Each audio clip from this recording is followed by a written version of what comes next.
Hello and welcome to a Polyversal design tutorial. I'm Byron Collins. I'm the publisher of the game Polyversal, and I'm going to be talking you through Arsenal. Arsenal is our web-based app that lets you create tiles, which are stat tiles for any miniatures in your collection. As you may know, Polyversal you can bring any miniatures you have to the game, and the way we do that is we create these stat tiles like these and document that in the design section of the rulebook. So we don't know what you're going to bring to the table. Your opponent may not even know, but you could have a full collection of whatever, and the system will output this tile so that you have a playable game piece for that model. So that's what we're going to do. We're going to go start to finish, and we're going to focus on this guy, the Mammont by Brigade. This is a tank that's tracked. We'll get into more details of what this model specifically is and the way we think, or the way I think it should be, statted out. But I want to show you also that the source of this is Brigade Models. And if you go to their website, go to brigademodels.co.uk. They're one of our partners, and you can check this out. It's under their 6mm Sci-Fi Neo-Soviet range. It's a Mammont with particle cannon. That's the specific miniature that we're looking at today. This one, the one I have in front of me, was painted by Ken Whitehurst, designer of the game. Thanks, Ken, for letting me borrow it for an extended time. And now I'm going to make my own tile for this thing finally. So with that, we're going to get into kind of our goals with this. I'm going to walk you through Arsenal. We're going to create a complete stat tile from scratch. And then we're actually going to get into a new feature that lets you output that stat tile onto these this product that we sell, which are hexagonal blanks. These are the same chipboard as we have for our production tiles in the game. If you buy the game with miniatures, we include the tiles. And then there's also some peel and stick hex paper that you can feed right into your printer to make it a little easier to get started. So I've got my printer ready, and by the end of this video, we're going to walk through the software. We're going to walk through getting it stuck onto one of these tiles and have a playable game piece, like I said, from scratch. So everything I'm going to talk about is documented in more detail in the rulebook under section 10, which is Combatant Design. So all the things, what I recommend is if you're new to Polyversal and you want to start creating tiles and statting out the miniatures in your collection, read through this section first, and it'll give you some good tips and guidance on how we define classes of vehicles, how we define armor values, and so forth. You don't have to worry too much about the charts because that's all built into the web-based program, but this will give you some guidance on what to do with missile pods, for example, or how do we define these weapon classifications and special abilities and what they do. So it's got a lot of good info. It goes into detail, whereas the Arsenal application is the tool that you would then use this information to make your tiles from. So again, that's in our rule book, and a good read before you start creating tiles. This is our miniature. Okay, so we get into the Mammont. We've got a tank, right? This is a tank that Ken has painted up in the Minutemen scheme that we had going. I've got a few other the Minutemen elements here. This big walker as well is a nice one from Microworld. But this guy from Brigade, it's a basic tank, right? Similar to what you may be bringing into the system. And I've just got kind of the first thing you want to kind of think about as you go into this is what size is this vehicle, or what size is this unit? What is it? Well, obviously it's a vehicle. And then how does it compare to other vehicles in your own collection? And what I've shown here is, starting from the left, you've got this, this is a wolf bite from Plasma Blast Games. We consider that a light or a class 1. We have this, these other two models from Brigade, the Rattel and the Quattro, and those we consider a class 2 or a main. And then here's another Plasma Blast miniature called an Ensagon. We also consider a main or a class 2. And what we kind of think about, and then we've got the Sci-Fi Walker, we consider this one a heavy or a class 3. So it's quite a bit bigger than our subject miniature here. So where does this fit into the spectrum relative to your collection? It's up to you, but I would call this a main or a class 2. So that's how we're going to stat it out today. If you want to call it a heavy, I mean, it's kind of on the border. You could argue for that. Totally up to you. It's not wrong. It just changes the numbers. So I'm going to get these guys out of the way. I wanted to briefly mention that classification and the size. And then we're going to go on to Arsenal. So when you first pull up Arsenal, you have, let me get into there, you have your tiles and a new feature called tile sheets. And we'll get into that at the end, but it's a really cool output feature. So to create a new tile, once you're logged in, and if you don't have an account yet, just go to arsenal.polyversal-game.com, register for an account, it's free, and then click on tiles once you're in there, and click create. Now the only thing I've kind of pre-done is I took a photograph of this miniature and I sent it to myself on Drive so I can just upload it, because you can add your own photo of whatever miniature you're statting out. So let's figure out what we've got. We've got a new vehicle. I go to the info tab here first, and then we give it a name. We know it's the Mammont. I don't know how to pronounce that properly. And I'm going to, since there's multiple variants of that miniature, I'm going to call this the particle variant. Flavor text, let's give it something snarky. Yes, thank you, Tony Francis. All right, so we've got our name, we've got some flavor text if you want, and as you do anything, you get a real-time preview down at the bottom. So here's the tile front, printer-friendly version, invert title. You can do a lot of stuff just by default. And so as you do these things, they will update for you to give you a preview. Now, the first thing I'm going to do is upload an image of this miniature. So when I do that, I just pull it into here. Now when you upload this, click upload, and 5 megabytes max, JPEGs, whatever, make sure you save it. When you first upload it, doesn't save it for you. And all right, so what we're going to do is you can have a separate image for the back. Our production tiles have like a black and white version of the image file for the back side. But in this case, I'm just doing the same image front and back as an example. All right, so we've got those images saved, and now you can see our real-time previews up to date. So, okay, we got a title, we've got some flavor text, we've got a picture.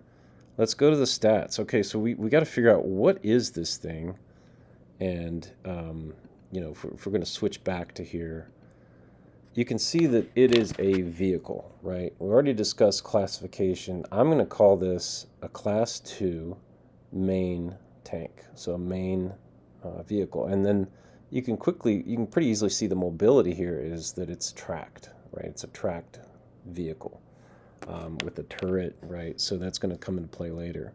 So back to Arsenal, I'm going to select that it's a vehicle. You can also do infantry and cavalry.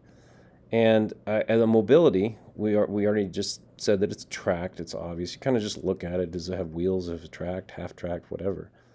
And for technology level, this is up to you again, and it can be relative to the miniatures in your collection. I'm going to call this a typical technology vehicle. It doesn't look super advanced.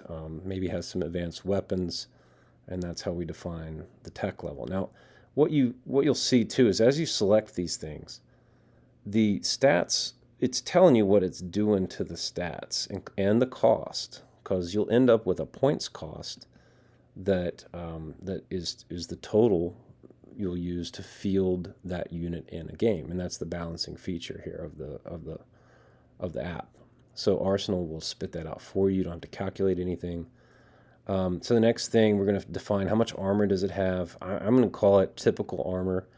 And armor, it's more detailed in the rulebook, but it's relative to other vehicles in that class. So within the main class 2, sorry, I didn't select that. It is a main class 2. Within main class 2 vehicles, how much armor does it have within that class? Because armor 3 on a class 2 is going to do a lot less for you than armor 3 on a class 4. Super heavy. So again, it's within these main classifications or higher tier vehicle classes where you decide, okay, 3, 4, 5, 0 to 5. 0 might be civilian vehicles or whatever. 5 would be super armored. And there's a trade-off there. Okay, the cost goes up, mobility or the movement value goes down as you add the armor. You can see what happens when you play with that. And then you define the targeting systems, and for this is basically how good the vehicle is at targeting. And I'm thinking just simple optics, maybe a little bit of computer aided. So let's go with just a D6 on the low end of targeting. Assault, I'm also stay on the low end. So I'm thinking that unit's probably not specialized for assault. So D4. That's the die type, and as that goes up, the cost goes up. You can make a specialty assault unit that is a D12, and you can even do that without any weapons, and that's all it's going to do. It's going to limit your options in the game, but it's going to cost less because you're not mounting a bunch of stuff on it. But anyway, let's go on. So we've got our real-time preview. Again, automatically, based on being a Class 2 tracked vehicle, some of these stats are already showing up. So we have mobility, we have our armor. You can see there's no value for 1 to 3 on our damage track down here at the bottom. And what that means is 1 to 3 is armor, 4 to 6 is stress, effect, 7, 8 is a weapon out, 9 is destroy. So that's how this thing's going to fare when it receives damage in the game. Mobility, here's our movement value of 13. It's how fast it is. Pretty slow. It's tracked. Again, our targeting is a D6. Our assault is a D4. And this stat here is evasion. These are all automatically, spitting out. And if you wanted to change targeting, let's say you make it a D8, you can see that real time show up there. So let's make it back to the D6. And one other thing, when you're looking at this preview, depending on your photograph or artwork or whatever, you can invert these titles if it makes it easier to see. You can also give it a cut line. That's the 3-inch mark across the flats, and you can change that color as well. I'm going to do none because we're using the hex tiles. If you're trimming these out, it may be good to have a cut line. So then the back side of the tile, here's the preview, and again, this is going to change as we add things. But right now our cost is 12. It has no weapons, so it's going to be just the chassis cost, basically. Class 2 defines how many of these can be represented by one tile. So if you have 5 of these vehicles, that would max out fielding that particular tile in a battle group. And then these are different site profiles. You can mess with this where the design can be used in many different ways, game to game. So when you field this, you could field it as a standard unit for 12 points per tank, or you could make it veteran for 16 per tank. And these site profiles do different things. I'm not going to get into that here. But all the costs, the important thing is all the costs are pre-calculated for you. And they just spit out on this back side of the tile. That's what the back side of the tile is used for, is for balancing a battle group before you play in your next game. So with the stats done, our basic stats, we can move on to abilities. And on this tab, and by the way, let's go ahead and save it, because I like to save often, and I recommend that. On the abilities tab, we've got options here to add different defensive systems. We can make it airborne, amphibious, have maybe a damage control system, or specialty deforestation equipment, EWS, jump jets, a lot of abilities. They're all described in the rules. You can click on one to add it, and that will add this cost to the right. It'll note here if it's a defensive system, if you've got some special armor or something like that, then it just is giving you that heads up that it'll actually change the damage track because defensive systems can go offline. So in this case, I'm going to make it no stealth, no camo, no AMAs. None of these abilities really apply for what I want to do with this tank.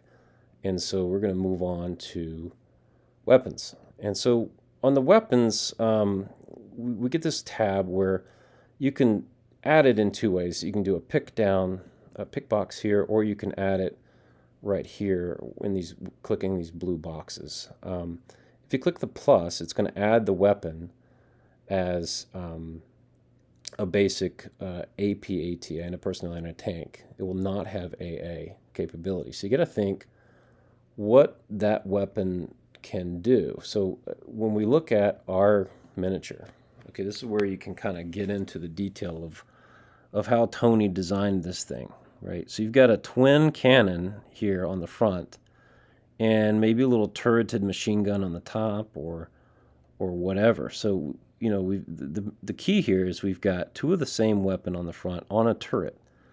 And I would call this its own little turret, maybe for a local air defense or something like that.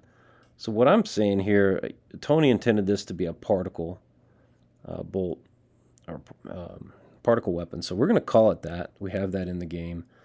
And let's call this a machine gun. So I'll walk you through how to add that in Arsenal. So back to Arsenal on our weapons tab. We're going to quick add a weapon. I know what I want here. And the classes are kind of important. This is a restriction in the game where you can't add a class 5 conventional gun, for example, to a class 2 tank. It's not going to work. What you can do, though, is add a weapon class higher than the vehicle class. So if you've got a class 2, which we do, the biggest weapon I can put on here is a class 3. And with that, I think those weapons look pretty large on this miniature compared to other turreted weapon vehicles, turreted vehicle weapons. So I'm going to call this a particle bolter class 3. And when I add that, I'm going to say it does not have AA capability. It looks like it's shooting straight out, maybe some elevation. So let's just say it's a ground-based weapon. I'm going to click the plus here, and there it is. So this is what's going to go on our chart, particle bolt 3. Now back to the Mini. If you look at this, you can see that there's two of them. This is a twin turreted weapon. So I'm going to say that we have quantity 2. Now if you have something like a stompy robot with 2 arms,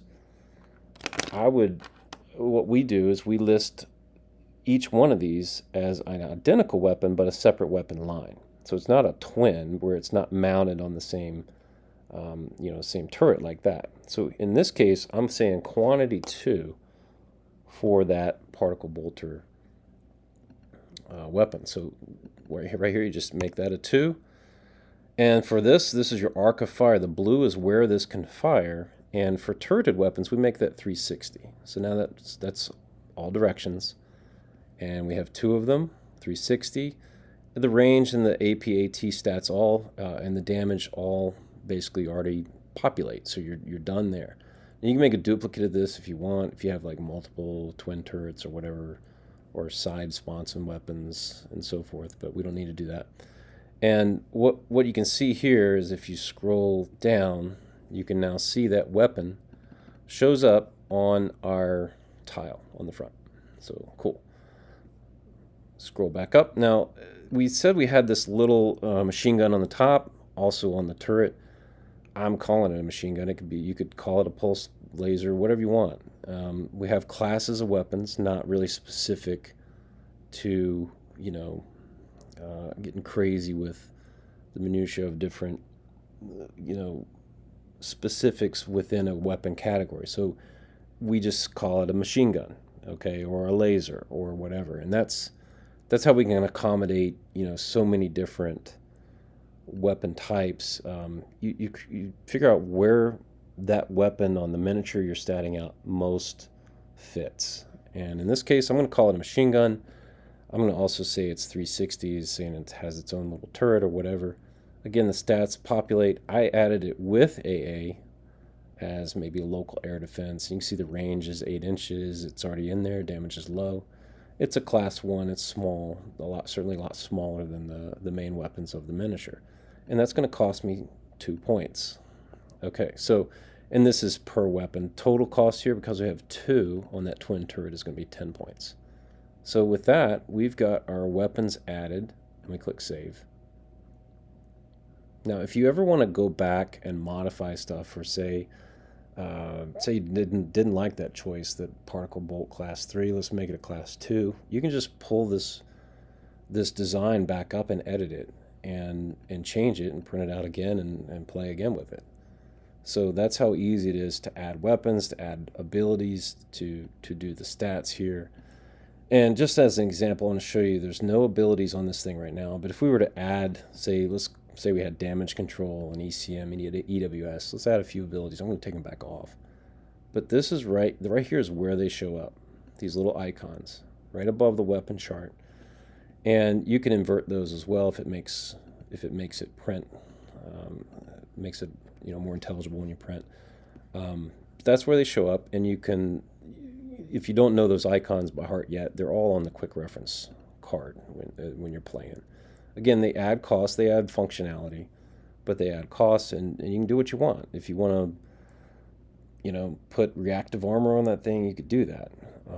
It's up to you. It's your design. So that's kind of how I've designed this guy, this guy from Brigade Mammont, and got our 2 weapons here. We got a twin turret, particle bolt. We got a machine gun on top right there, and our stats are automatically filled in by the app.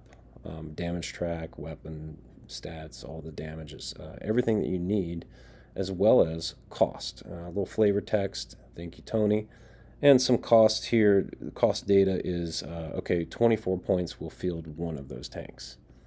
So if you're playing a 750 point game or whatever, basically flip over your tiles and figure out how you want to field whatever you want to use. And it may be one game you use 3 of these, one game you use 1, or whatever you have even. So that's it. So now you can individually, you can save this as a ping file, image file, front and back. But I'm going to show you next is really cool. It's brand new, so I'm going to save the design. And we're going to go to this new feature called Tile Sheets, and then we're going to actually print this out and stick it to the blanks. So here we are in Tile Sheets. It's a menu separate from tiles. So this is where you manage your tiles. Anything you've created, you can load them here, edit them later, whatever. But let's say you want to print something out. The Tile Sheet Creator does that. And this will let you print out 5 tiles on one sheet. And what's cool is it's formatted to exactly match our peel and stick hex paper that we sell as blanks. Again, if you don't want to use that, it's fine. Get some peel and stick photo paper, get a trimmer or whatever you want to do to trim these out. But mount it to chipboard, mount it to some balsa wood, whatever. I did all that stuff with prototyping. So what you're going to do is select. Let's go down to this one we just made, and let's select. I'm going to print 1 front side, 1 back side, and maybe I'll also print Tony's UN monorail here that I made previously, and maybe I've got 1 slot left, so let's fill it up and put let's put the front side of a Janice Walker. That's one of the tiles from the base set. So here we go. We've got our preview of what's going to print out, and then all you do is click Print Tile Sheet. And in fact, I don't really need any cut lines. It's going to pull in those defaults from each tile. So if you have inverted text on one but not the other, you can still play with that here and see what makes the most sense. And then when you're ready, click Print Tile Sheet. So what's cool about this is you can, and I recommend do a test print first, black and white. I've already done that. When you're ready, make it color, whatever. I'm going to send this direct to the printer, but you can also click and save it as a PDF. So if you want to make another copy later or whatever, you can do that. Here we're going to go direct to the printer. I've already preloaded this paper. It is a peel and stick sheet of paper, and what you'll see when it comes out is the format of this output exactly matches up. So let's go take a look here. I'm going to go ahead and open up this pack.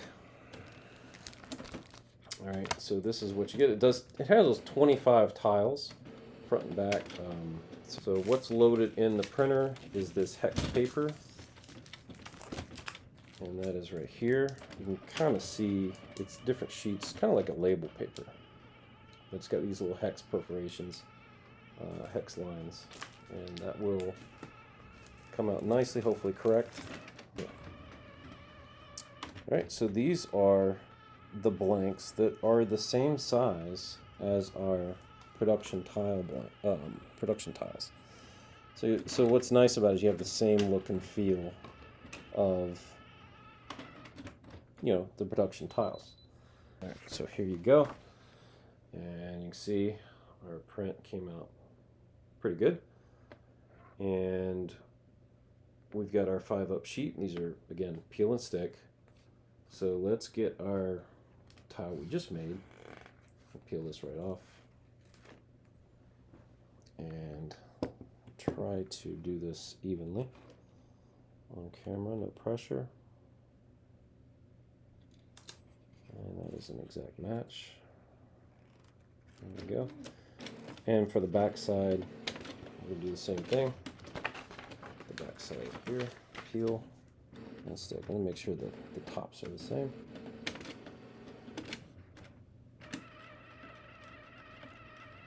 All right, there we go. And you have a completed tile. So with that, you have a playable game piece. You've got your miniature already, right? And then whatever you just designed, you're ready to use it in a game. And this will interlock just fine with our production tiles. It's the same size. If you're doing a DIY on the tiles, you would then, you know, of course, do whatever trimming or adhesive you have to do, and you're done. You've got your game piece. So that is the basic overview of Arsenal. There's a lot more you can do with Arsenal, as far as, you know, your options for creating these miniatures, and it's free to use again. So enjoy this tool. It's very good. It's by Carl Olsen. By the way, thank you, Carl, for making an awesome tool for use with Polyversal. This is the spirit of the game. Bring in whatever you want, make your tiles, and print them out and play. Now, if you wanted more of a quick start, we do have our production tiles that we sell in our miniatures packs for models that we included, which are basically you can actually buy on Wargame Vault if you want more of a quick start. That's why we call them that, quick start combatant tiles. So if you already have some of these miniatures, you want to use the artwork we've done, or you know, skip the design part and just get playing with the game, you can buy these quick start tile packs up on Wargame Vault. Just search Polyversal and you'll see them come up. And for each of our battle groups, we have tiles that we've already designed, and you can, in the same format, if you notice, it's in the exact same format as our hex paper. You can basically buy these, download them, print them out, and you've got your game pieces. So that's what I wanted to cover today, and I appreciate you guys joining. And let me know if you have any comments, questions. Give it a like, subscribe to us for more videos. And thanks a lot for your interest in this game.